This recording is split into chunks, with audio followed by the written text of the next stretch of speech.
మనకి రీసెంట్గా Asia cup సంబంధించి ఇండియా స్క్వాడ్ అనౌన్స్ చేశారు కదా. మరి ఈ స్క్వాడ్ అనౌన్స్ చేసిన తర్వాత ప్రతి ఒక్కళ్ళే డౌట్ ఒకటే, అదేంది శ్రేయస్ అయ్యర్ని ఇక్కడ ఎందుకు ఇంక్లూడ్ చేయలేదు? అతను చూస్తే డొమెస్టిక్ సీజన్లో మంచిగా ఆడాడు, ఐపీఎల్లో మంచిగా ఆడాడు, ఇండియాలో చూసుకుంటే అవకాశం వచ్చినప్పుడల్లా అతను కొట్టేశాడు, మరి ఎందుకు తీసుకోలేదు అనేది కదా అందరి డౌట్. ఇప్పుడు దాని గురించే ఏబీ డెవిలియర్స్ దీని గురించి మాట్లాడాడు అనమాట. అయితే ఏమంటున్నాడు అంటే డెవిలియర్స్, ఇప్పుడు ఒక్కసారి శ్రేయస్ అయ్యర్ పర్ఫార్మెన్స్ చూసుకుంటే అతను తిరుగులేని ప్లేయర్.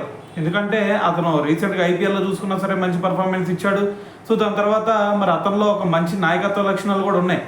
నేనే కనుక సెలెక్టర్ అయినట్టయితే ఖచ్చితంగా శ్రేయస్ అయ్యర్నే ఖచ్చితంగా టీంలో ఇంక్లూడ్ చేసేవాడిని. కానీ మరి ఇక్కడ వాళ్ళు బీసీసీఐ సెలెక్టర్స్ ఎందుకు ఇంక్లూడ్ చేయలేదు అనే దానికి చాలా కారణాలు ఉండొచ్చు. ఒకటి ఏంటంటే మరి శ్రేయస్ అయ్యర్ తరహాలోనే ఇంకో ప్లేయర్ వాళ్ళకి దొరుకుండొచ్చు. మరి వీళ్ళిద్దరిని కంపేర్ చేసినప్పుడు మరి శ్రేయస్ అయ్యర్ కంటే అతను వేరే బ్యాట్స్మెనే ఇంకా టీంకి మంచిగా ఉపయోగపడతాడు అని అయితే వాళ్ళకి అనిపించవచ్చు. అదొక రీజన్ అయి ఉండొచ్చు. కానీ మరి అతని పర్ఫార్మెన్స్ చూస్తే అతనికి ఇప్పుడు తిరుగులేదు. మరి అటువంటి టైంలో తీసుకోవాలి. కానీ ఇక్కడ తీసుకోకపోవడం వల్ల నాకైతే ఇది నా పర్సనల్ ఒపీనియన్. తెర వెనక ఏదో సంథింగ్ జరుగుతుంది అనిపిస్తూ ఉంది నాకు. మరి దీని గురించి ప్రతి ఒక్కరు కూడా మాట్లాడి తీరాల్సిందే.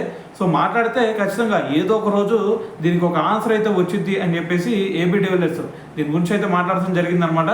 మరి ఓవరాల్గా మరి దీని గురించి మీరేమనుకుంటున్నారు అనేది కూడా తెలియాలి కదా. కింద కామెంట్ చేసేయండి.